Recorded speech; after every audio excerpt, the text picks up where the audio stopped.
Ça, c'est tous les produits que je rachèterai à l'infini et qui m'ont énormément aidé avec mon acné. Bon, là, vous pouvez le voir, j'en ai plus du tout. Ça va parce que j'utilise aussi du rétinol. Ça, on va dire que c'est la version un peu plus puissante que l'acide azélaïque. S'il me reste du rétinol, ça va, je peux vivre sans acide azélaïque, mais si j'ai plus de rétinol, il me faut au moins l'un des deux. Le rétinol, comment dire? Je pense que ça, c'est vraiment ma pépite. Si on me demanderait de choisir un seul acide de toute ma skincare, je choisirais le rétinol. Je mets pas de vitamine C, du bakuol, il y a aussi de l'acide glycolique, vraiment, j'ai aucun de ces acides. J'ai soit l'acide azélaïque, soit le rétinol, mais vraiment, si je devais choisir un des deux, je choisirais le rétinol. Mais ça, c'est parce que j'ai vraiment entraîné ma peau avec le rétinol, il faut faire hyper attention, c'est très très fort. Je vais vous faire une vidéo spéciale rétinol pour vous expliquer comment ça fonctionne, comment l'utiliser et quelle peau peut l'utiliser. Précisément celui-là, le rétinol de chez K-Secret, une pépite, je l'aurai jusqu'au bout de ma vie. Parce qu'en plus de l'acné, ça marche très très bien sur les rides. Et là, j'ai bientôt 25 ans, donc on commence à s'intéresser petit à petit à ce genre de produits. Mes derniers indispensables de tous les temps. Je pense que ces patchs-là, je les aurai pareil jusqu'à la fin de ma vie. Parce que certes, je n'ai plus d'acné, mais voilà, des fois j'ai mes règles, et enfin des fois, tous les mois j'ai mes règles. Ben voilà, le petit bouton de règles, il disparaîtra jamais. Ce n'est pas de l'acné, c'est juste des hormones, et c'est ok. Mais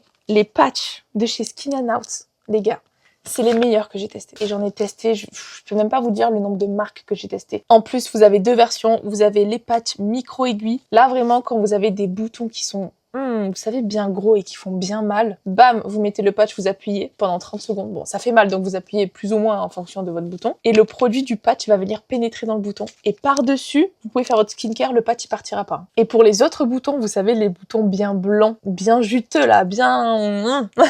Il y a les autres patchs, ça c'est les patchs hydrocolloïdes. C'est vraiment les seuls patchs, mais vous voyez même pas les patchs tellement ils sont invisibles. Et c'est les seuls patchs qui sont d'une finesse, mais une finesse sur la peau. Vous avez pas un gros truc bien épais sur votre bouton. Là, ils sont ultra fins. Vous mettez sur le bouton. Déjà, on voit plus votre bouton parce que en fait, c'est un peu blanc. Le patch, il est un peu opaque. Du coup, ça vient camoufler la rougeur de votre bouton. Et ensuite, le patch, on ne le voit plus. Donc, au lieu de maquiller le bouton où ça va faire un effet keki dégueulasse, vous mettez un patch. Par pitié, mettez un patch. Et comme la crème Feed Out de chez Skin Out, j'ai toujours un stock de patchs. Je conseille toujours ces produits à toutes mes copines, à tout mon entourage. C'est vraiment mon starter pack de skincare, ces produits.